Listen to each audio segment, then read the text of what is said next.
Hey, good morning, everyone. Chris Lopez here. And while we're getting things kicked off, if someone could out there chime in and let me know that you can hear us and see our PowerPoint slide that says Loan Hacking 101, that would be great. So again, my name is Chris Lopez. I'm a real estate agent here at Your Castle Real Estate, and I help people mostly buy house hacking and buy and hold rentals to build up their rental portfolio.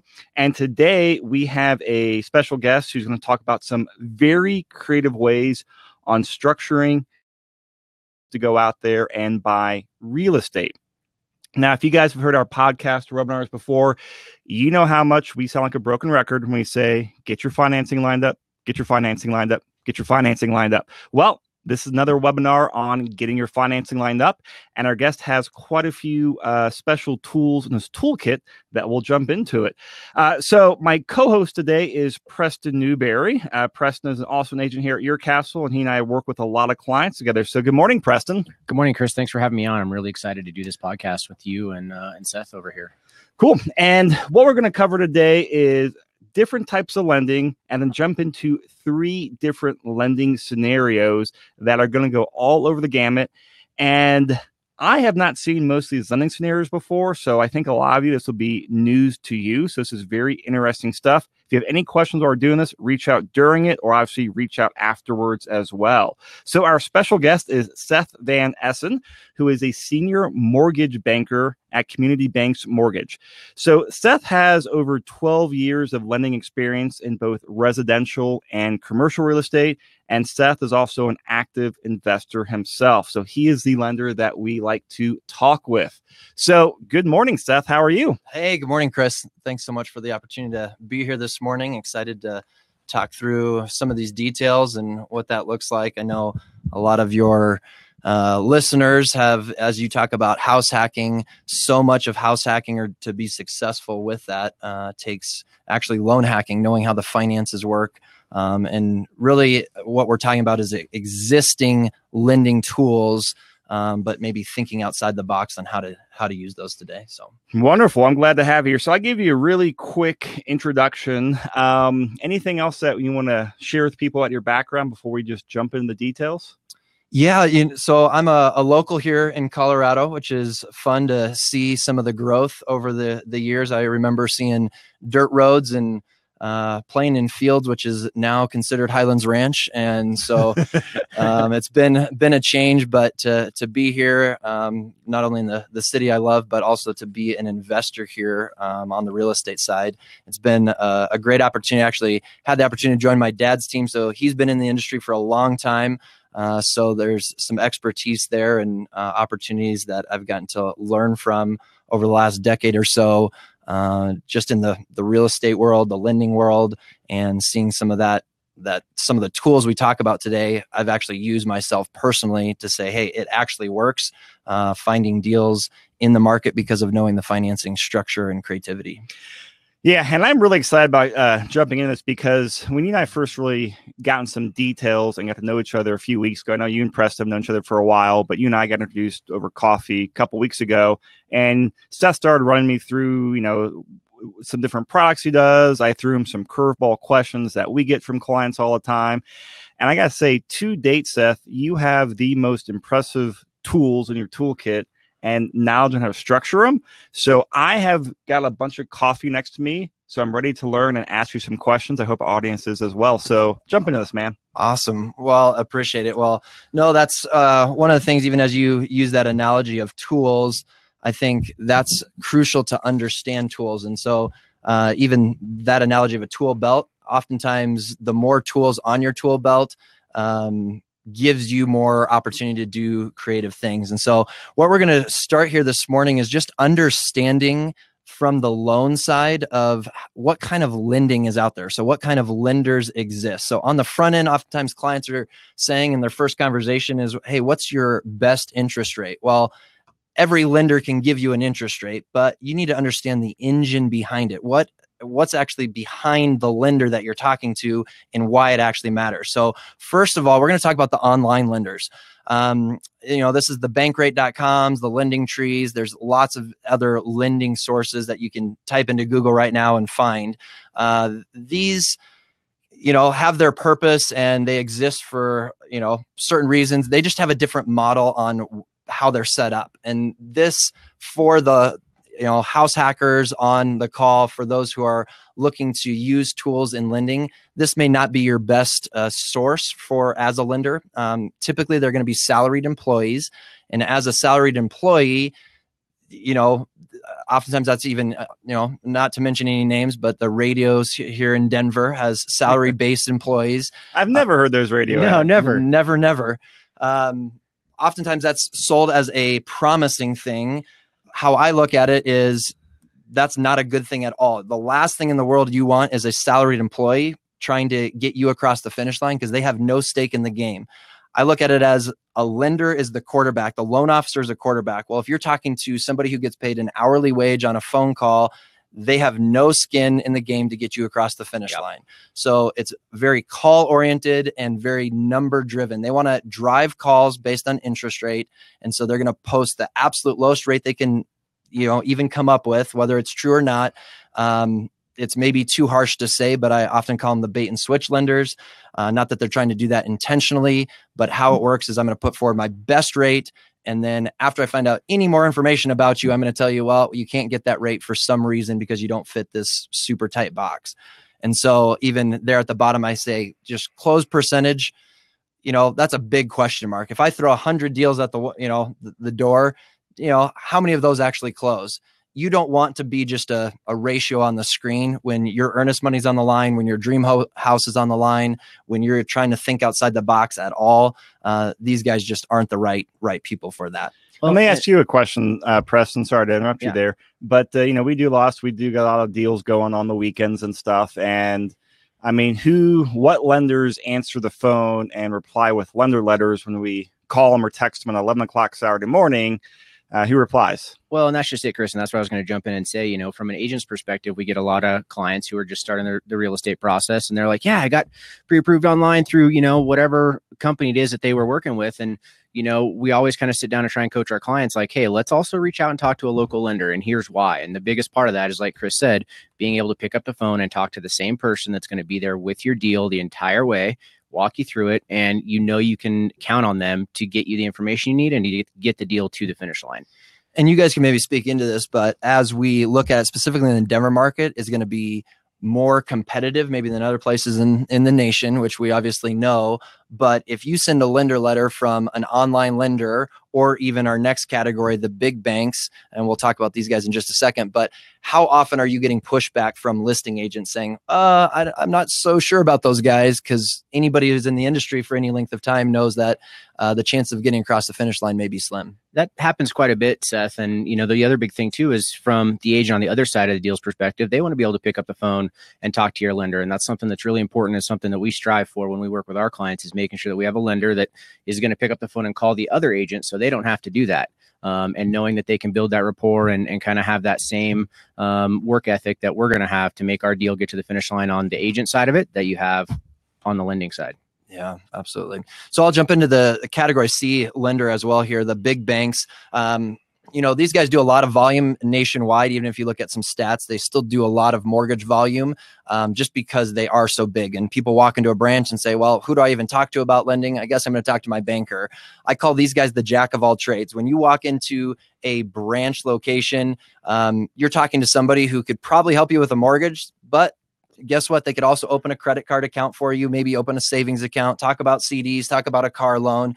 That's great from a one-stop shop perspective. That's not good when mortgages themselves are complicated enough that it's a full-time job just knowing all the changes that are going on, let alone knowing how to get a mortgage across the finish line. And that's why it's good to have a specialist, and you want to be able to have somebody that's what they focus on. Absolutely. And so that, I guess part of that is when you're talking to a specialist, the specialist also wants to have the specialist with control. So when you're looking at the big banks, a lot of times they're interstate. So I've got the processing center in Ohio. We actually fund out of Florida. That's a different time zone. So when I'm sitting at the closing table and we're waiting for a phone call from Florida and it's 3 o'clock in the afternoon, guess what? They're closed. And so you guys have maybe experienced that as well. So that can be very difficult. I'm actually selling a place personally. I've been delayed for the last week and a half from one of these big bank scenarios that they haven't been able to get us the stuff that they needed. So I'm on the other side of it and know that this is a very much a reality in today's world on the big banks. Absolutely, Seth. So let's get into category B. This is going to be your mortgage broker. A lot of times people, whether it's a brother-in-law or somebody, everybody knows a mortgage broker in the industry. You're talking to a loan officer. That's LO. That's what LO stands for, a loan officer. Loan officers, again, are going to be the quarterback of the transaction. And I just want to just pause right here and maybe talk about the loan officer position. Just because you're a loan officer doesn't necessarily mean that you are a good quarterback, just like we know in our state of quarterbacks being traded and all over the place in the NFL. Just because you have a good resume or whatnot doesn't necessarily mean that you've put points on the board. So you're saying not everyone's Peyton Manning? That's right. Okay. That's right. So I would give maybe just a little bit of encouragement here to all of our listeners or even real estate agents that are listening is you guys get the opportunity to interview a loan officer. What kind of questions are you asking? Well, the first question that's often asked is, well, what are your interest rates? Forget that question. That's maybe the 20th question down the road. You want to be asking questions of how many transactions have you actually done this last year? Are you up to date on the market? Are you actually closing deals? Whether it's a VA loan, FHA, conventional loan, do they have opportunity to reach outside kind of the standard conventional lending? Those kind of conversations. What does their team look like? Do they have other people on their team? Because if the loan officer you're talking to is also the one that's trying to do the documents, then he maybe doesn't have enough time to put together the creative He's going to get bogged down. Yep. Exactly. So anyway, that's the loan officer position. But going through here with the mortgage brokers, a lot of mortgage brokers, they say they have in-house underwriting, which is probably true. They have an underwriter who's in-house.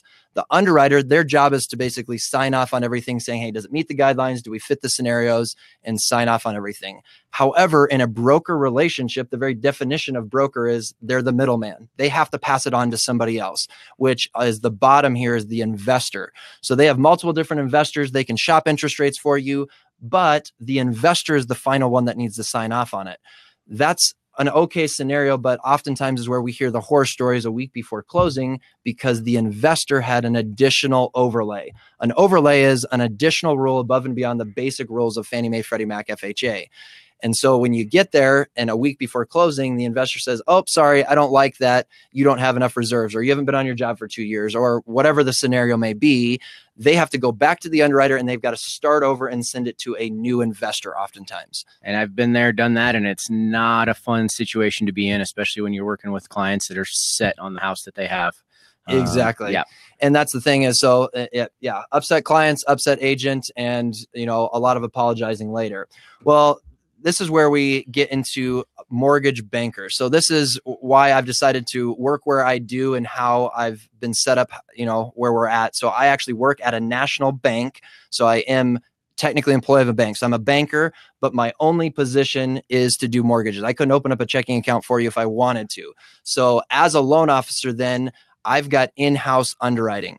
But because we are a bank, we actually do the final approvals in-house, meaning we sign off on everything with none of the investor overlays. If it's an investor overlay, that all happens after closing. It doesn't affect you a week before closing. That's on me, not on you. So we still have 20 different investors or so that have given us the approval because we are a bank to say, go ahead and sign off for me. We use our own funds to close, which we are here locally. So you're not waiting on a different time zone and able to do that sign off. So we keep the most control possible. With being a mortgage banker, this leads us to our next slide. It opens up a few more doors because we not only need to understand the kinds of lenders that are out there, we also need to understand the kind of lending available. And this is where we're going to look at the 4 different kinds of lending.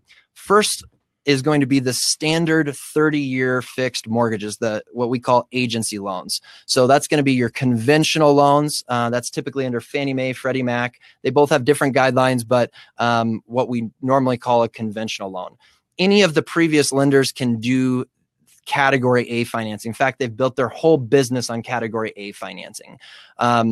However, Category A financing may not be the only tool that we need to use, especially as we're talking about loan hacking scenarios and house hacking scenarios. There's lots of creative outside the box thinking that's going to give you the best opportunity to not only have investment have equity in homes, find unique scenarios that nobody else can find, we need to move outside of category A financing oftentimes. And that's what I like so much about this slide as we go through it, Seth, is I don't think a lot of people understand how many different options there are and all the different tools that, you know, are out there that a lot of people don't utilize or even know are available. So. Absolutely. Absolutely. So category A, this is going to be where your lowest fees, lowest rates are. At some point, we want to have this as part of the conversation of how do we get you to category A, but let's look at category B, C, and D to know what does it take sometimes to think outside the box. Category B is going to be what we call bank loans or bank financing. Well, obviously, if I'm an online lender or a mortgage broker, I often don't have access to bank products because it's lines of credit that they're funding on or whatnot. They don't even have access to this line. Category C of the previous slide of the lenders, the big banks, oftentimes they can have some of this, but again, back to some of the Wells, Chase, Bank of America, again, some of these products are very limited or very centrally located depending on where the branches are and so forth.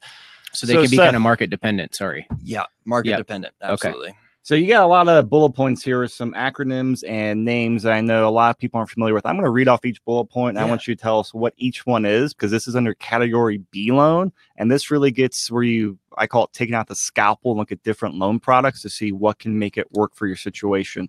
So bullet point 1, what's a bridge loan? So bridge loan is a designed to be a temporary loan. Most of the time it advances equity from a property, a piece of real estate to buy another piece of real estate. And it doesn't always have to be buying a piece of real estate, but it's a temporary loan advancing money on a house. I always tell people you could buy $1 million house free and clear. That house does nothing for you. You can't buy a loaf of bread with it unless you sold it or you used a loan against it to turn it to liquid cash. And how long are bridge loans typically? What's their term? Yep. Typically, they're going to be a year loan. So it's designed, again, short term. So a year interest only loan. So interest only, meaning you don't pay principal and interest. You keep your payments low because it's designed to basically transition. So they're not bogging you down with a steep payment. But you're paying a monthly interest payment. Correct. Right? Yep. So you still pay monthly on it and you pay interest on that. But it's interest only again. So you're basically just paying to use that bridge loan. Absolutely. Yep. Yep. So what's a HELOC? A HELOC, it's an acronym that stands for Home Equity Line of Credit. That's where we get the HELOC. And yeah, with that, it's again, another type of loan to advance funds or to turn your equity in an existing property to liquid funds to use for paying off debt, consolidating debt, advancing funds to buy other properties or whatnot. So now I'm gonna go down a little rabbit's hole with here, but before we hit record, we were actually talking about HELOCs on investment properties about 20 minutes before we went live on here. And I learned something new from that conversation. Now you're talking about why so few banks and credit unions will actually give a HELOC on an investment property. Yeah. So just repeat that because I found it really insightful. Yeah, absolutely. So under this category B, the bank loans in general, the bank has a different risk tolerance than category A. Category A, we're saying, hey, if I meet the guidelines, then basically the quasi-government agencies are backing it. So if somebody defaults, well, I'm going to the agency and they're backing it with their own funds. Under the category B financing, the bank is using their own funds and their own risk tolerance. So if somebody doesn't pay back this loan, it's on the bank's books. And now we have, bad loans. So under the HELOC, home equity line of credit, a bank looks at it and says, okay, if it's your primary residence, that's typically where a HELOC is designed to be.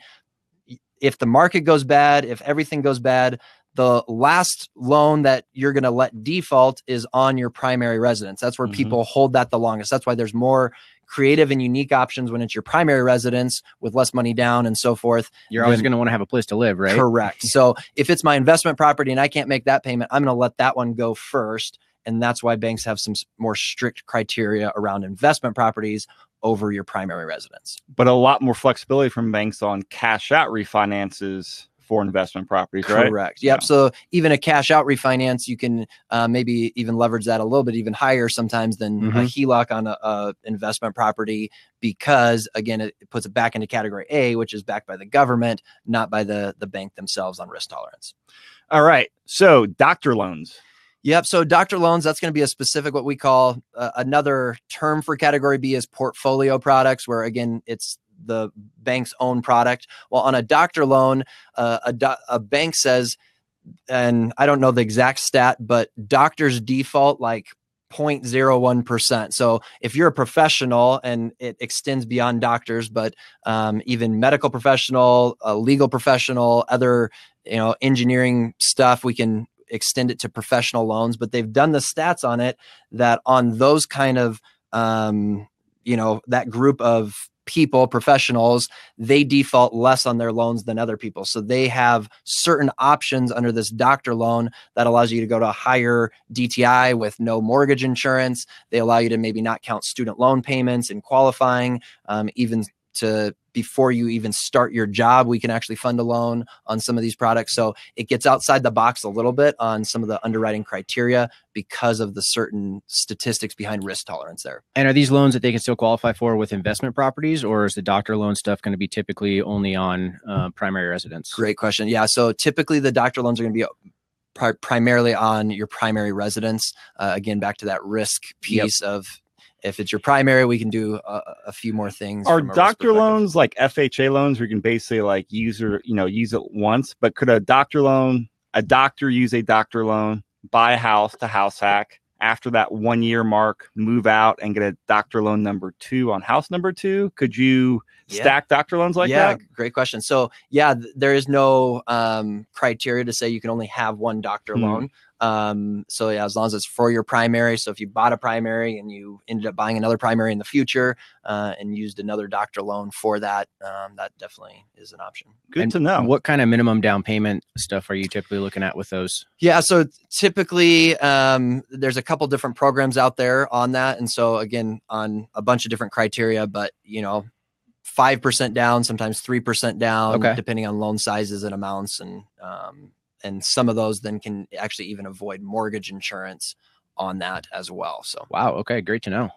All right. Next bullet point, non-warrantable condos. Our listeners know what this is, but. Yeah, I know you guys have heard this. There's been a few webinars on that, but the Denver market there's been actually some rules in the Denver market, which makes a lot of the condos unwarrantable with being able to go back to construction defects and so forth. So a non-warrantable condo, I always say I approve people and their personal credit. I approve a property, in lack of a better term, its credit. That's like appraisals and value, making sure there's not wires sticking out, those kind of things. But thirdly, when it's a condo, I have to prove the HOA and its credit.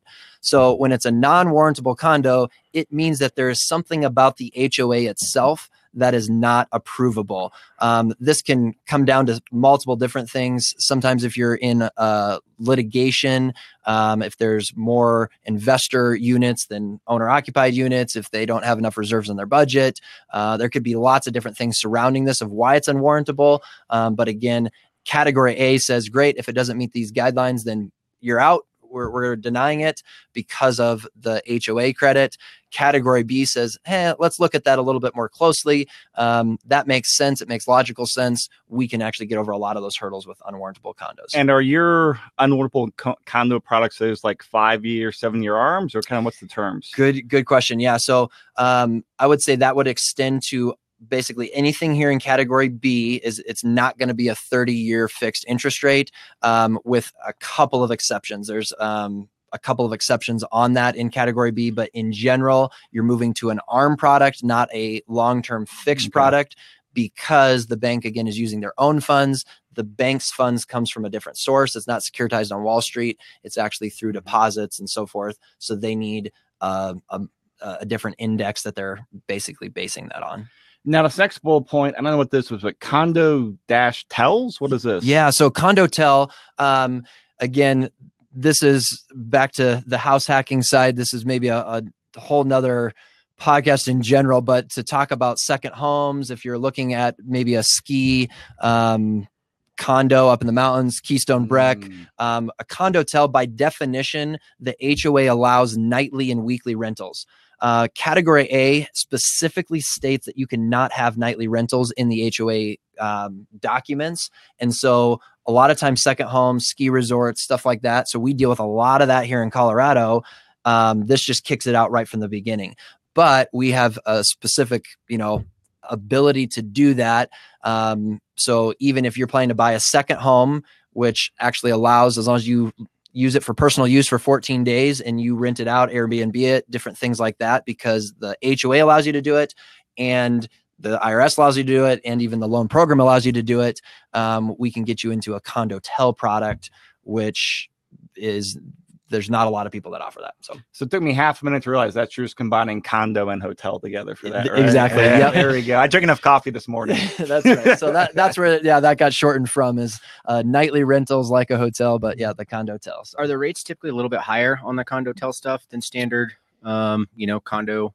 Yeah, great question, Preston. On a lot of these, it all depends. So again, back to through the lens of risk tolerance. So if I'm looking for that, if I'm lending my own money, what would I be needing to get as a return on my money? I like to look at that because that helps us understand where rates come from. But again, a Condo Tell may be a little bit more risky than your primary residence. And as a bank, if the bank knows that there's not a lot of competition for a Condo Tell, if they're going to take the risk to do the Condo Tell, then rates are going to be a little bit higher in general. But oftentimes, again, back to the rate question, I can show you some of the number side of things. Usually the loan product in and of itself, if you can find financing for it versus paying cash for it, it's actually irrelevant what the rate is when you can show how the leverage actually affects you. Next bullet point, investor loans. Yep. So a lot of times you can do investor loans in category A. So just, normal investment properties or whatnot. But oftentimes an investor loan can be kicked out based on certain guidelines where it doesn't work. If certain things are vacant or you need fix ups or you haven't shown enough rental history or income, those kind of things, we can actually start in category B to help get somebody's feet under them or get the property up to speed or whatever it may take, and then move back to category A under the investment loans. All right. Couple more bullet points left. Stock loans. Yep, stock loans, and we'll actually get to this in one of our last scenarios, but we can actually do a loan against a stock portfolio. So again, the bank is saying, hey, I'm going to lend my own funds against an asset. This asset is not actually real estate. It's actually a stock portfolio. So if you don't want to, liquidate a stock portfolio or get out of investments because you're paying lots of taxes or capital gains or whatnot, we just lend against the stock portfolio, and that's considered good funds for buying property. Small business? Yep. So SBA or small business loans, our bank does a lot of those as well. So this is typically for small business buying real estate for the business, or even just straight business loans. Again, my whole job is to be good at mortgages and for real estate. And so we've got different people on our team that specify specifically in business loans. Okay. And last bullet point for category B is commercial lending. Yep. So the commercial lending, again, when you start getting over 4 units on, even as we specifically talk about real estate here or residential real estate, over 4 units is considered commercial. But oftentimes it's looked at as still a residential deal. Well, we have to technically bump into the commercial category. Category A says, nope, we're not even doing it. It's over 4 units. That's our hard and fast rule. Well, if I'm looking at a 5-plex, we can still structure it, even though it's technically commercial, to help get you in as an investor. Awesome, man. Thank you. Yeah, absolutely. That was a fun rabbit hole. No, that's great. It's helpful to know any one of those, and there's lots of scenarios with each one, but it's good to hit the overview.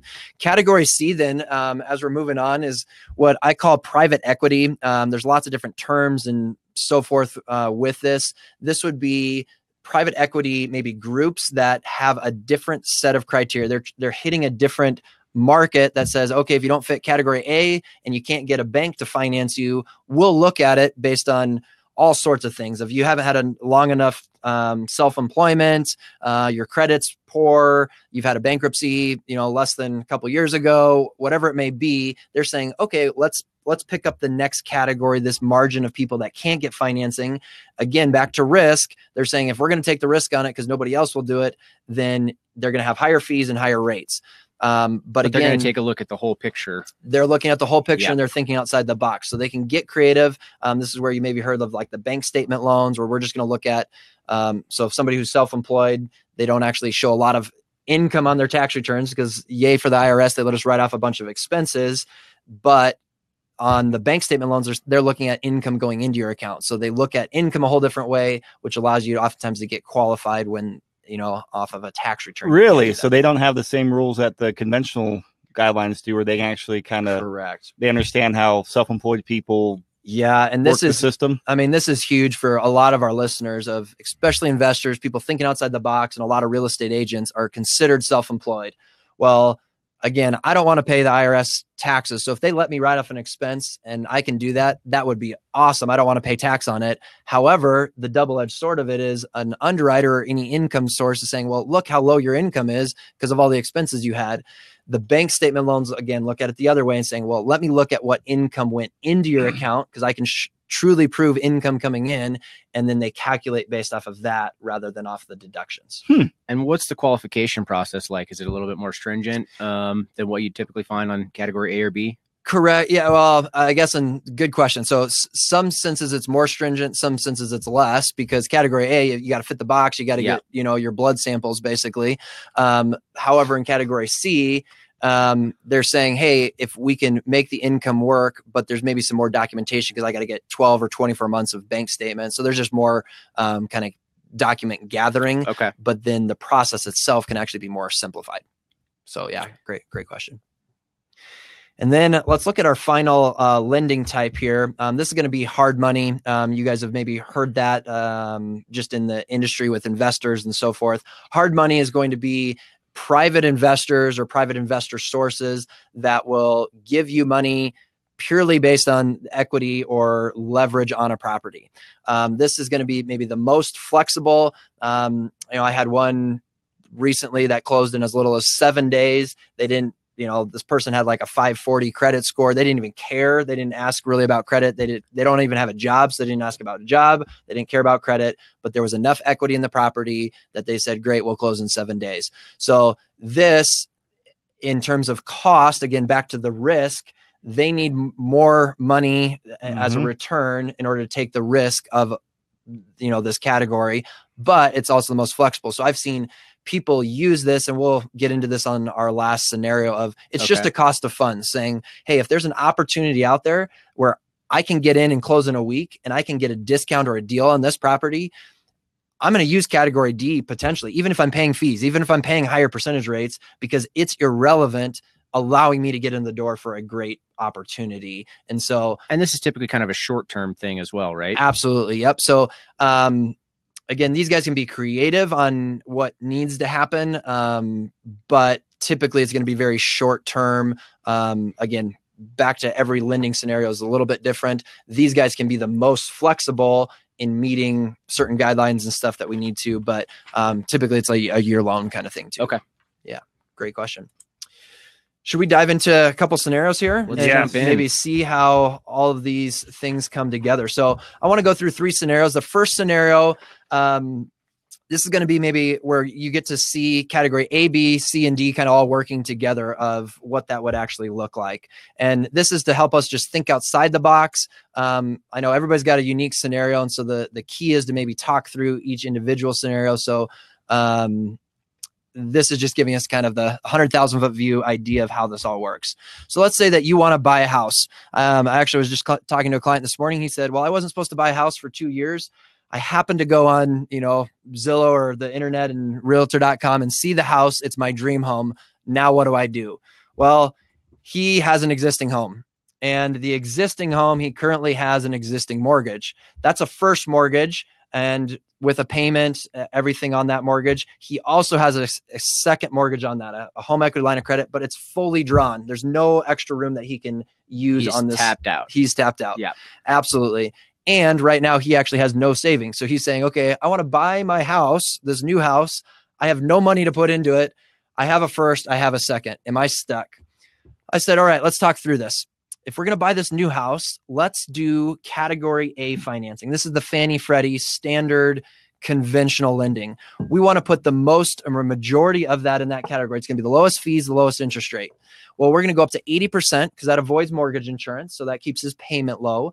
But we're going to do actually category B as well. We're going to do a first and second. This is oftentimes called an 80-10-10, or an 80% first, a 10% second, and then you have to come up with 10% as a down payment. Just a caveat here, a lot of lenders will maybe say that they can do an 80-10-10. The question you want to ask them is it in-house or is it external? A lot of times let's just use a mortgage broker, for example. They can't do this in-house because it's actually a bank product. They maybe have a bank that they refer these to. Yeah. But when you're buying a house, it needs to be simultaneously. So when I'm adding a third party and we're trying to coordinate dates and deadlines, this gets very complicated. And if it's not in-house, you're usually the one that loses when the time comes. You get hung out to dry. Absolutely. Absolutely. So anyway, again, being a mortgage banker, we can do both these in-house, but it's done simultaneously. So we're going to do an 80-10-10. Well, where's the 10% down coming from? He still needs to come up with 10% down. He doesn't have it. So we brainstormed through a bunch of different options. We said, how about, I know it's expensive, but let's go to category D. Let's go to these hard money investors and say, hey, look, we've got enough equity here.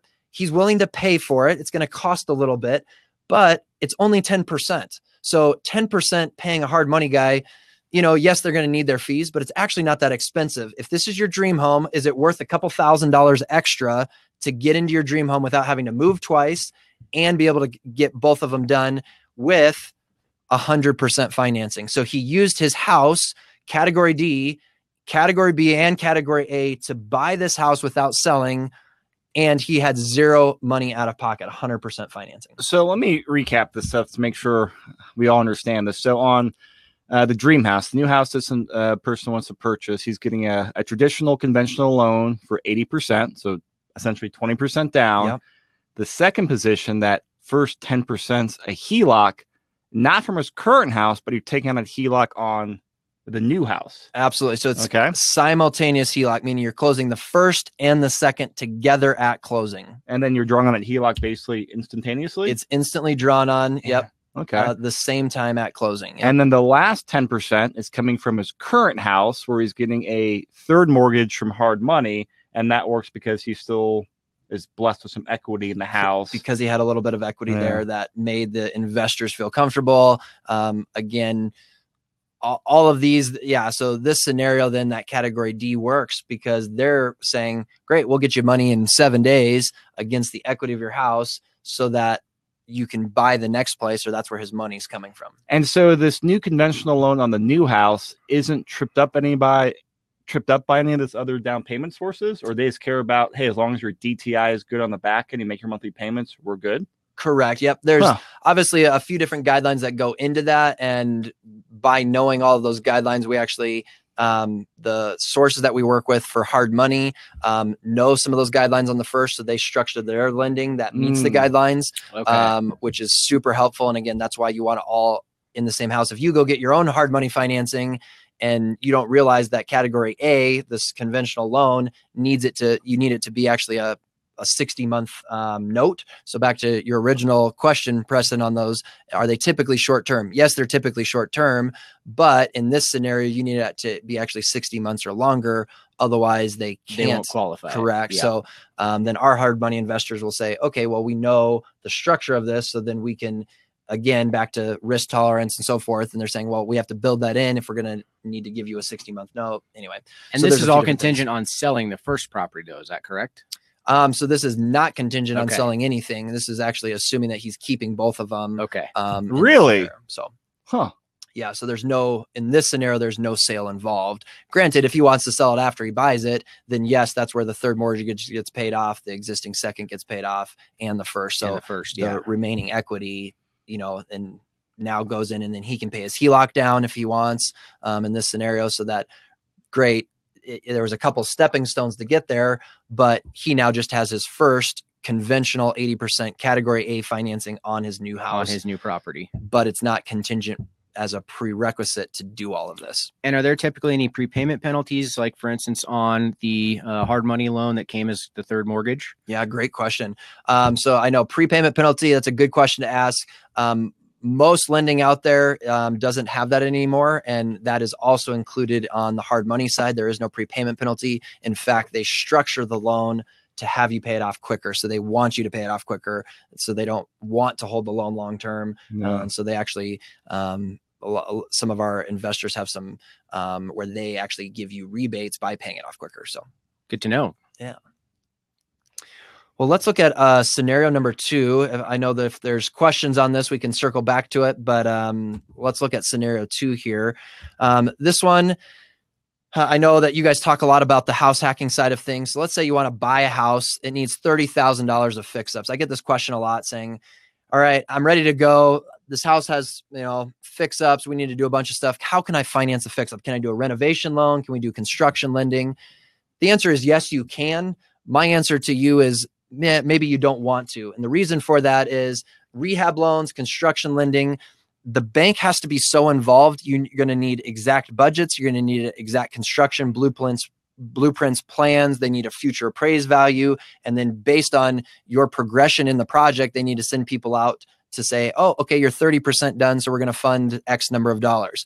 This can get cumbersome. This can also hinder your ability to move quick on the rehab and your creativity on actually wanting to get it done. Most of the time, those renovation loans and construction loans don't allow you to do it yourself as well. So they need a general contractor who's licensed, and that's where you lose a lot of the profit yourself. And that's a question we get asked probably once a week is, what about doing like an FHA 203K loan or something along those lines? And we have that exact same conversation. I think just in our market right now, it's too cumbersome, and the process is too drawn out to make it advantageous for sellers that want to work with that. Yeah, and actually talk about that 203K loan process from your point of view as a lender, because I know a lot of that falls on you. Yeah. What's the process and what's the timeline? Yeah, so the 203K, to sum it up, I say if I started the conversation with 30 people about a 203K, have I only gone through with one of them? Because by the time you get through the conversation in the process, it is so cumbersome, and what they allow you to do is very limited as well. So a lot of times the project that you're trying to consider takes more to get done than carpet and paint. Because if it was just carpet and paint, you wouldn't need to get up to the $30,000 that they allow you on the 203K. There's other ways to do it if it's only $5,000 for the carpet and paint. Well, again, if it starts getting over that, you can't touch walls, no construction, no structural stuff. Even when you start getting into electrical, by the time you get licensed contractors and stuff into it, it just gets so cumbersome to do. So again, in the 30 to 50 conversations that I start, have only one or two people actually gone through with it because they charge higher fees, higher interest rate as well on those. So, well, and the other part of it is getting all the other people that are involved to cooperate with it, between contractors and, the loan side and just all these things that have to play out. And finally, to get the seller to cooperate in the Denver market that says, hey, we need at least a 60-day close, not a 30-day close to get some of those things approved. To get all the parties, it doesn't work. Nope. Yep. So good questions on that. And again, I'm sure there's some lender out there that will tell you otherwise, and more power to them if they've got it streamlined to do these things. But it is not. We've got other tools to use that can accomplish the same things. Absolutely. And are a lot easier to move with. Absolutely. So let's look at this one. Again, this is just giving you the concept of it. There's again lots of different wiggle room here of even 3% down. I'm just going to kind of show you the scenario for conversation's sake. So let's say you want to buy a $300,000 place, saying, hey, it needs $30,000 of fix-ups. Obviously, I'm buying it because I want to add value to the property. A lot of your listeners are saying, hey, what do I do to add value in my investment strategy of buying real estate? Well, you have 20% down. You've saved your $60,000 to do your 80% loan to avoid mortgage insurance. You're ready to go. And then people come to me with that conversation of, well, I don't have money for the fix-ups. This, we're going to do an 80% first mortgage, or that's kind of the typical. However, we're going to actually change some things here. Most people come to me and they say, hey, I want to avoid mortgage insurance. There's lots of different financial advisors out there. Some of them I've even taught their classes, I won't name names, that say avoid mortgage insurance with everything that you've got, that mortgage insurance is the devil. I would say that in some cases, we want to avoid mortgage insurance if we can, but mortgage insurance becomes a tool. It's just, how do I use the tool, and am I using it for the purposes to get ahead on financing? So in this case, I'm going to show you how mortgage insurance becomes the tool that we need to free up the money for the fix-ups. So what we would do, instead of an 80% loan, we would do a 90% loan, or you could do a 95% loan. There's lots of different scenarios, but in this case, a 90% loan. Now that requires you to have mortgage insurance. So mortgage insurance, you can, if you put less than 20% down, you have to deal with mortgage insurance. Yep. There's lots of different ways to deal with it. We can build it into the rate, we can pay it up front, or we can do it monthly. I would recommend in this case, we want to do it monthly, because the whole point of you putting the fix-ups into the property is because you're creating value. You're adding value to the property. Well, if I paid for it all up front, typically that's like a 4 to 5 year recoup time. Well, in this case, mortgage insurance, we're not going to do our 60% down. Mortgage insurance actually goes away. Well, some of the rules with mortgage insurance is that it can go away off of future appraised value after 2 years. And so we're looking at a 2-year time frame to say, yes, I'm going to have mortgage insurance on this property for 2 years. In this case, roughly, let's call it mortgage insurance is $100 a month. Well, over the next 2 years or the next 24 months, I would have $2,400 of extra fees that I wouldn't have paid if I just put my 20% down. However, but now you saved $30,000. Correct. So I got to use my own $30,000. I freed up my own $30,000 for fix-ups. And if I was to do a construction loan or a 203K loan, I'm paying typically a 1% fee to do it. Well, in this case, I would have lost my $2,400 or more from day one. In this case, it spreads it over 24 months and it goes away based off the future appraised value. So this is just a way to think about mortgage insurance as a tool to free up your own cash for the fix-ups. A couple other scenarios that I've used mortgage insurance for. A lot of times people come to me and say, hey, my strategy is buy investment properties for the next 5 years. I want to get 5 of them. Well, the first house they're buying is their primary residence. I say, great. Let's not put 20% down. Let's put 5% down, because on your primary residence, they allow you to only put, in some cases, even 3% down. Well, let's keep your own money rather than save 20% for your primary. The cheapest money you can borrow is on your primary residence with mortgage insurance. And now you're that much closer to your investment property goal with your own funds that you're already saving. Again, let's just look at the cost of it. Investment loan is typically about 0.5% higher in rate, let's call it. Well, mortgage insurance on a 95% loan with A+ credit is typically about the same 0.5% in a rate. But now it's paying towards mortgage insurance instead of paying towards rate. Well, eventually that will go away once you get to, lower loan to values and so forth. But if I use my own money then to buy an investment property, the whole loan is going to be financed at a less interest rate because I'm using my money instead of on my primary residence for the investment property.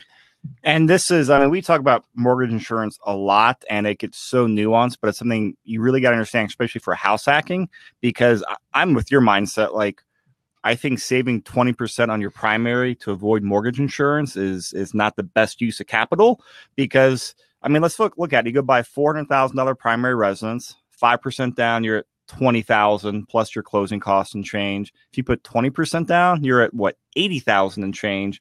Well, that difference is $60,000. $60,000 is a good chunk of money. And I think for most people, it takes a while to save up for. So if that gets you that much quicker to buying your first or second or next rental property, or just leaving a bunch of cash in the bank for cash reserves, I'd rather do that and pay $90 a month in mortgage insurance. Absolutely. And I have so many people come to me saying, hey, I'm about a year away from buying because I'm trying to get to my 20%. Well, I tell them, I say, hey, don't wait a year, because guess what? If interest rates, the direction that interest rates are moving, if interest rates jump 0.5% by next year and it took you a whole year to do it, you would have rather locked in today at a lower interest rate with mortgage insurance than waiting a year with no mortgage insurance and paying the same or more out of pocket for future amounts. So again, mortgage insurance is a tool. It's not the devil. It allows you to use it as an option to free up understand some it funds. and know how you can use it to benefit your own situation. Yeah. Absolutely. How does the future appraised value come into play? Yeah, that's a good question. So I would say there's multiple different ways to get rid of mortgage insurance. One is I either pay it down. So I just pay it down to, again, I can send you, email me and I can send you some more specific information. There's a lot of nuances when it comes to that, but typically 80% loan to value is when it has the ability to go away. You have to request that it goes away. At 78% is when it automatically goes away, but that's of your original purchase price. So that's saying, okay, I've got to physically pay money down to get it there. However, after the 2-year mark, and again, there's some caveats there, it could potentially happen less than that if you show fix-up costs and different things. But let's just say the 2-year mark off of future appraised value, meaning I'm ordering an appraisal to give me a new value. Well, if the value goes up, which again, in this scenario, the whole point of doing this scenario is so that you're adding value to the property. If the value goes up now, typically I want to see then about the 75% mark off of future appraised value. But then after 2 years, based on an appraisal, a new appraisal based on that market value, now we have the equity based on that. So you may not pay anything additional down to it, but you just added value to your property, then that can go away as well. And that's something where you get that future appraisal. That's not getting a new loan. You're just getting a new appraisal. Correct. And you're keeping your existing loan. You keep your existing loan, existing interest rate, everything like that. All it does is it gets rid of mortgage insurance. It doesn't change anything else on it. So I would say mortgage insurance is you either have it or you don't. There's no in between. It's not like it's prorated. It's not like it goes down in a little bit. It's either there or it's not. It's either there or it's not. Yep. And we could, guys or listeners, we could actually spend like an hour talking about mortgage insurance. And don't try to figure out this stuff on your own. I have tried to read the guidelines off of Fannie and Freddie's website, and I get confused. I get to bullet point 3, and I go talk to a lender, and then I still kind of understand it. So if you guys are in this scenario where they're working with us or someone else, don't figure it out on your own. Talk with a lender like Seth who knows it, because it gets so nuanced. Like, it is amazing how many details are in there. Yeah, you're so right, Chris. And that's why I say caveat, because anything in the lending industry, all these scenarios are going to have caveats based on everything. I always say it's a big chess game. That's why I had the chessboard on the front of this, because until we know your pieces on the board, everybody's got their own financial chessboard.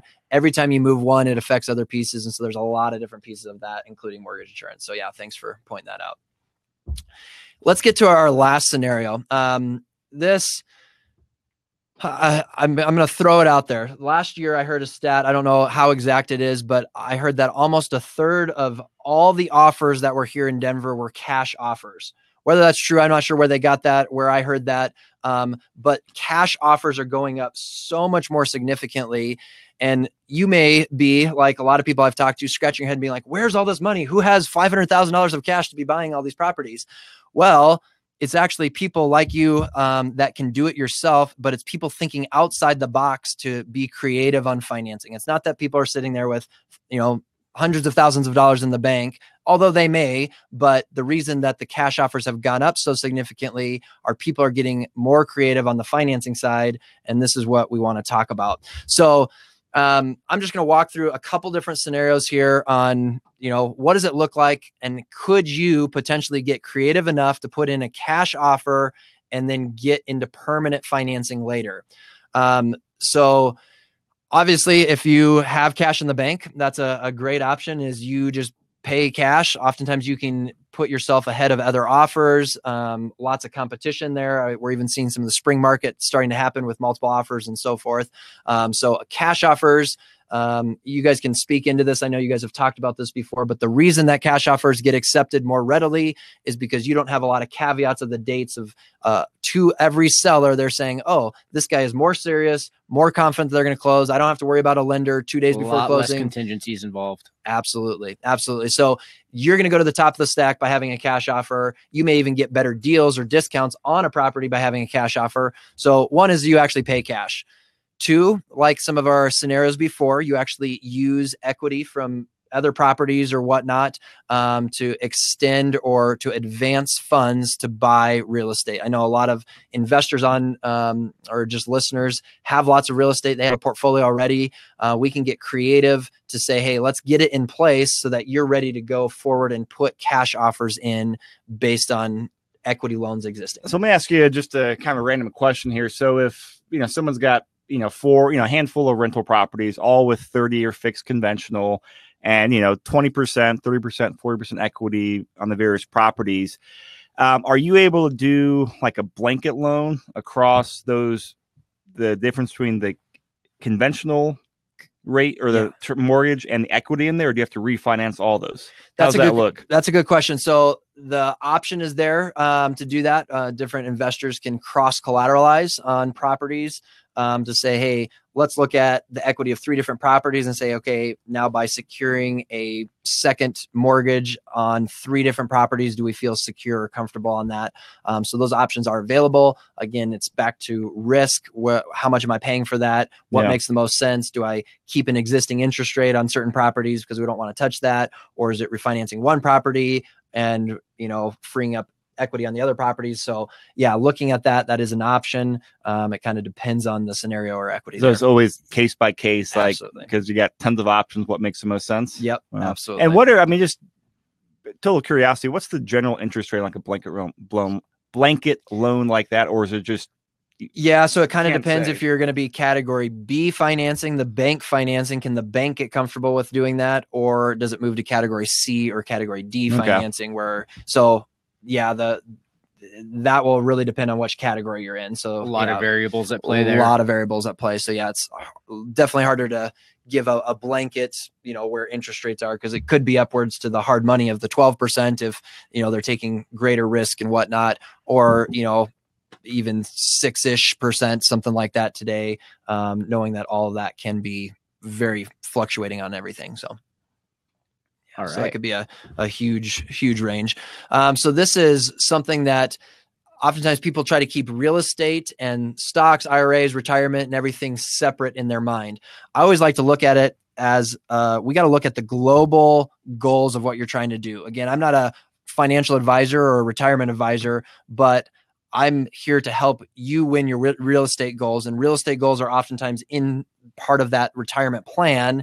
And sometimes we keep them too separate and we actually don't look at how they can work together. So oftentimes we can do, again, stock loans. That's a bank loan where we're saying, hey, let's look at your stock portfolio and actually advance funds against your stock portfolio to buy real estate. Well, if that's what it takes, again, a short-term loan to advance a lot of money so that you don't have to liquidate your stock portfolio, pay taxes and capital gains, whatever else is on those, or even get you out of certain investments that you want to stay in. We can actually do that, buy real estate with it, replace that with permanent financing a month or 2 or 3 down the road, and then you just pay off the loan and even keep it available for the purchase of the next place. So you can kind of leapfrog that and continue to pay cash or buy properties and continue to replace that. So more or less kind of like a line of credit based on your stock portfolio. Correct. Okay. Yep. And then again, everybody can talk to their financial advisor if you have IRA, 401k stuff. We're working on rolling out, hopefully soon, an IRA loan where we can actually do a loan to an IRA. So we'll have a whole nother conversation about that. That one's going to definitely be worth an hour conversation on how that can advance your. That's like a self-directed IRA, right? A self-directed IRA, exactly. But then even specifically, just people thinking outside the box, look at or talk to your financial planner on how you can borrow against your own IRA, your own 401k, your other retirement assets to advance funds. So I personally did this recently. I'm looking at the stock market. I'm saying, hey, I don't necessarily like where the stock market's at. So I actually took a loan against my 401k. By default, by taking a loan against my 401k, they can't invest the same money. So I took it, in a sense, out of the stock market because they have to give me a loan on it. And then I'm saying, hey, can I do something with my money in a more investment strategy? Again, I'm comfortable with real estate. This is my world. And so being able to use that to buy an investment property. And again, now I just pay back the loan once I put permanent financing on it. And so I can in a couple months or whenever that. And then I just draw it on it again. So that's another creative way to think about it. And then I'm going to say a family member here, and this is something to maybe think outside the box. But again, everybody wishes they had the rich uncle. And sometimes people check that off the list fairly quick and say, oh yeah, I don't have a rich uncle. And of course he's not giving me money and I'm not going to advance my inheritance quickly. In some senses, I'm not asking any of that. I'm just saying, let's think outside the box a little bit more creatively than that. Hypothetically, I've got, any family member who has any kind of asset. Part of, the loan hacking side, part of the real estate hacking side is to say, I got to think more creatively or more aggressively than the next guy. Well, hypothetically, my, aunt has a CD where she's making 1.5%, maybe 2% on that CD, and she's happy about that. What if I said, hey, Aunt Joan, I want to use your money. I'll even pay you 7% on your money. To you, that's still maybe one of the cheapest options for you to pay your aunt 7% on her money. And you can even have her secure a loan against a property, whatever you want, but you're now using her money to buy real estate. Again, back to maybe potentially putting in a cash offer, and then you put a permanent financing loan on that. There's, talk to me before you start this process, because we want to make sure the permanent financing is in place. There's definitely some rules and restrictions surrounding that, but now you pay your family member a percentage and interest rate on their money to buy it cash, and then you do a cash out refinance and pay them back on that. It's a win-win-win across the board. They make more money. It's secured against real estate, and you're able to get in potentially in some and at that point, you're not asking for a gift. You're just, correct, using their money and paying them like you would any other investor. Correct. So they're becoming the investor in that scenario. They can even secure it, but now you're making a win-win-win where you're paying them half of what you'd be paying a hard money guy for. Exactly. Because they need it. They're doing it as an investment strategy. You know, whoever's just having it sit in a CD for 1% is saying, great, I'm going to double your money or triple or whatever your money. So have some of those conversations. Again, I can give you more creative ideas about that through conversation. And then this is where, yes, it just gets more expensive. So you can also get hard money lending. So I just put in an offer on a place a couple weeks ago where I said, talk to my hard money guy. And I said, great, am I willing to pay certain fees for it? Yeah, the investment made sense. I'm okay to pay a lot of money for my money if that money's making me money. So it's just a cost of funds approach. So my hard money guy said he sent a proof of funds letter saying I have access to proof of funds in the amount of X for the purchase of real estate, and it's not contingent on the sale of real estate on my side. So again, it wasn't proof of funds saying I've got money sitting in the bank. It was proof of funds saying I've been approved for this amount of funds without contingencies. I have access to this amount of cash. Yep. So great. I may be paying more money for that to use that, but it's still worth it to me to do because I found an investment that is plenty well worth it to put in a cash offer on. So anyway, that's a conversation to have on kind of what the criteria are surrounding that. And then this actually is one of the more expensive routes to go. A lot of times people think, oh, great, I'll pull in some partners. I want a real estate partner. That's awesome. Sometimes that's the best way to even start or get your feet wet on certain things, but it can get expensive because oftentimes you're giving percentage of profit. Well, if you find enough or a property with enough upside into it, usually profit that you're paying is going to be more expensive than paying a hard money guy or paying your family member or paying, taxes on your stocks. Yep. So it just gets more expensive. And so this is what I'd like to look at is just cost of funds. What is it costing me and how do I do it? Obviously, if I use my own cash, that's costing me the least. Then, it gets a little bit more expensive to look into retirement, stock loans, different things. Even family, you may say, hey, I'm going to entice you. I'll pay you 8%. It may get it a little bit more expensive. Hard money gets more expensive yet. And then those real estate partners can even get more expensive yet. But the key is for our listeners, for real estate agents listening, in order for you to be aggressive and put yourself ahead of the curve in the Denver real estate market, that's why cash offers have gone up significant amount over and over, is because people are starting to think this way. So take a hard look at the global situation that you're in. You may be sitting there thinking, I've got nothing.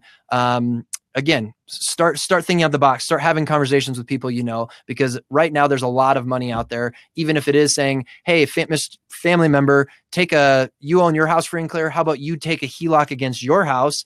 And you're going to pay 5% on that HELOC. I'll pay you 7% to use your HELOC to buy me a house. There's lots of creative ways. So start thinking that way. Start having some of these conversations. Kind of start building your own personal tool belt so you know what you have to play with, and then, reach out and talk to somebody like yourself. So Absolutely. do you help, you're talking about, private money loans here from family and friends.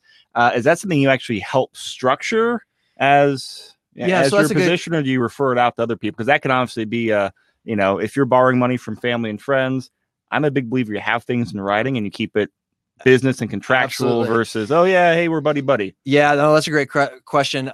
So typically I want to have the conversation with you on how you're going to structure it. I don't get involved with the structuring process. That's not part of my job description. And so I try to stay out of that just because I don't want to be involved with legal things. And I'm not an attorney, so I can give you the sources and resources for that on who I've talked to for the stuff that I've done personally and how that works, of what kind of documentation in place. So I have enough to be dangerous to give you some information on it, but I typically try to stay out of that. But the reason that I want to have the conversation with you is because the permanent financing has rules according to how you structure it with family or investors or hard money lenders. Okay. So we want to know that the end conclusion is being set up correctly so that in 3 months you can actually pay your family member back, because you can get permanent financing, rather than saying, oh, I got to wait another 6 months or a year because I didn't do it right. Now you got a hacked off uncle or something because you didn't give them the money back in time. So that's where I come in, is to make sure. And then Thanksgiving gets weird and it's just not fun. Exactly. Yeah. So with that, there's so many more scenarios. The scenarios I picked are just to get our minds turning. I always, again, say everybody's got their financial chessboard. Until we know the pieces on the board, until we know your goals, I don't know how to help you meet your goals until I know the pieces on your chessboard and how they move and how we can play those out. So again, we've talked about some of these already, the unwarrantable condos, the condo tells, second homes, and even how to use those or structure those. Oftentimes one of the biggest misconceptions of second homes is I can't rent it out in order to do a second home. Yes, technically you can actually rent it out as a second home and still do it as a second home, as long as there's still a personal use to that. And so conversations there, but duplexes, I know you guys have talked about this before on the podcast, of using the other side of a duplex to qualify. Yeah, let me pick your brain on this for a couple minutes, because I mean, the typical thing is a lot of times we look at, I mean, we typically don't buy a lot of duplexes and multis now because those numbers, they're just not the best deals for house hacking right now. But, generally speaking, FHA 3.5% down, but, conventional, you're looking at 20% down if you're looking at buy your second or third or fourth property. Does your bank in their B category portfolio products have any options for people buying in the owner occupant duplex? What type of down payment terms would that be? Yeah, so that's a good question. So again, under category B, then it's maybe the 20% down, because as a bank, you're looking at it from a risk perspective and there's no mortgage insurance involved. Yeah. So they're saying, hey, we want to know that we've got enough skin in the game. But even back to category A, you can put less down even conventional for a duplex. It's just how do we calculate the opposite side income? So then it's going to be a DTI thing. So you can still be in category A under conventional financing and buying a primary residence duplex, still under that category. So you don't have to move to category B specifically. And then they calculate the potential rental income on that side, or do you have to have a lease in place before you close? How does that work? Yeah, oftentimes, again, and I'll look at the specific guidelines. I think you can even get away at 15% down with counting the rental income from the opposite unit. And then they're going to go off of the rental analysis from the appraisal. So you can actually have a vacant unit and still use the market rental analysis to use that number for qualifying. So yeah, that's where there's maybe a little bit of a gap of the 3.5% down. You can do that with the FHA, but if you want to get to the conventional category, you do have to put a little bit more down. But in most cases, you don't even have to go to the full 20% down still on that. So yeah, good question. So, I mean, we touched on this just a little bit of, rental income on vacant properties, or if you are moving from a primary residence to a new primary residence and counting the rental income. This historically has been a difficult thing to do because you had to have a certain amount of equity in your property and have history of being a landlord, all that stuff. That's recently changed under a couple of the new programs where I can count lease income, rental income on your vacating property to offset the qualification for the new property. Self-employment, we talked about a little bit of back to these bank statement loans, even if you can't show the income or have less history than the 2 years. Divorce scenarios, I'm doing one right now where helped a lady who is only getting, a couple years of alimony. Typically under category A, you can't count that at all in terms of financing or income. We're able to use that and say, hey, no, you can get into a house. We'll use that as income, even though you're only getting it for the next year. There's a few different creative things there. And a lot of times that can get sticky, but we can use some of the B, C, and D products or categories to help get to the final conclusion, to help everybody in those categories. You guys have maybe talked about it before, but 10 properties with mortgages. I know a lot of times people are building their portfolio here. As you start adding mortgages in category A, there's certain rules that, a lot of times investors will have overlays after you do 4 units or 4 properties with mortgages. We can go up to 10 under category A even, and then even more portfolio loans, 20, 30, 40, as we get into category B, C, D down the road. And then again, ARMs, sometimes people have the shivers from even the term ARM from about 10 years ago in the mortgage crisis. ARM stands for adjustable rate mortgage. So it's a shorter term, shorter fixed kind of loan. What kind of scenarios do you like to see these being used in, and kind of talk us through that a little bit? Yeah, absolutely. So I personally have an ARM on my own primary residence. I'm very comfortable with it on kind of what my goals are, how I'm structuring it. So I always tell people that if you're going to lose sleep every night thinking that what's my loan going to do in 7 years and what's it going to adjust to, then it's not the right loan for you. So sometimes emotions actually play bigger than the financial side of it. But ARMs can be great because an ARM loan by default allows you to most of the time get a lower interest rate than a 30-year fixed. So you're capitalizing on interest for the next 5, 7, or 10 years. And again, even the stats say that people average the time in a home is 3 to 5 years. Well, if I'm getting a 30-year fixed mortgage, that sounds good and it makes me feel good about myself. But the chances that I'm actually staying there longer than 7 years, most of the time are slim to none. Yep. You know, sometimes people have the long-term strategy of, you know, the buy and hold, and I get all that. So yes, we'll try to get into the long-term financing. But sometimes if it's, you know, especially primary residence, or I'm going to use this is going to be my stepping stone to get into the dream home or whatnot, you might as well capitalize on 0.5% on an interest rate for the next 7 years. And I think sometimes the worry is, well, in 7 years, what happens? Well, the nice thing about that is we can even look at worst case scenarios, but an ARM, your payment is actually off the new lower principal balance. So even when we look at what's worst case scenario, even if interest rates go up, the lower principal balance in 7 years is what your payment is actually calculated off of. So it can kind of offset some of that. So it can oftentimes offset even worst case scenario. So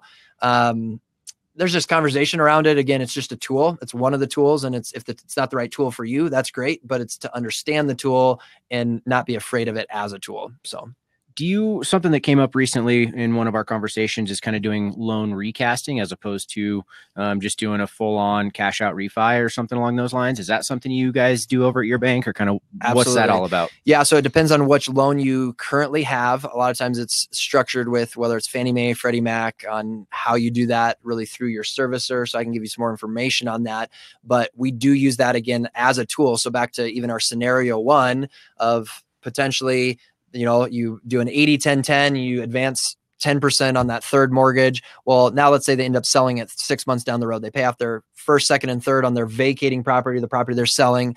They still have, you know, maybe 10% equity left in that. Well, what are you going to do with that extra $50,000? You can recast your new payment every, you know, roughly $10,000 that you put down on that loan saves you roughly $50 a month. So you say, okay, great. I'm going to put another $20, $30, $40,000 and save $100, $150, $200 a month. That's actually, you know, more effective way. Again, it's all just a tool, and it's how you move the tool. Because I would say in some cases, well, keep that $50,000 and let's go buy another do something else. Yeah, another property and maximize that rather than do the recasting.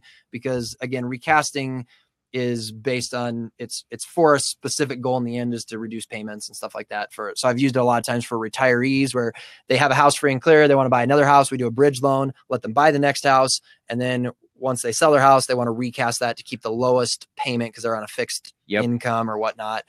So we get to that conclusion through the recast. So, good question. Thanks, Seth. Yeah. And I mean, I just put on here the fix and flip. So again, if people are looking to do some short-term stuff, the debt consolidation, a lot of times, again, people get so focused on real estate as a separate category that they're not looking at the full category. I'm working with somebody right now. They have maybe, you know, $2,000 of monthly debt outside of whether that's car loans, credit card stuff, student loans. And they're saying, oh, well, I just want to put 20% down on my new property. Again, back to this mortgage insurance conversation. Great. You're paying 0.4% on your mortgage insurance versus you pay off all your debt and save $2,000 a month. Look at the net conclusion. You just say, you know, if we look at it globally, you save $1,500 in your favor a month. You know, let's pick up our eyes and actually look at the global side of things. So anyway, just different conversations there. And then IRA, retirement investment planning. Again, I'm not a financial planner, but I know that real estate is a huge piece of that, or can be. This is where we bring the conversation together with your financial planner to say, hey, how do we look at or leverage real estate to get you to your end goals? And having quite a bit of conversations around that lately, especially in the Denver market, and how, you know, nervous people are with the stock market in general. So anyway, they're just hitting on a ton of things. I know, again, it's a big chess game. Know your pieces. You know, love to chat through your specific goals, what you're looking to do, and how to get there. I always tell people sooner rather than later. Oftentimes people are like, okay, well, I'm thinking about it in a year.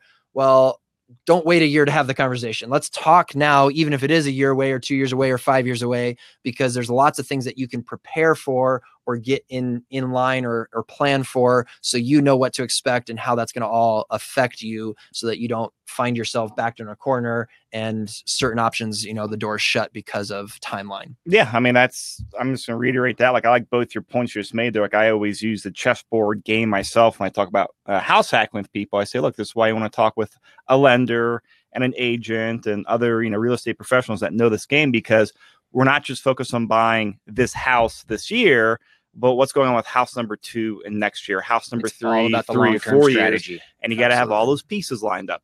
I'm going to take a snippet of what you said there about it's never too early to start talking finances, because we talk about all the time with our clients is like, yeah, I know we want to buy in like 9 months. Cool.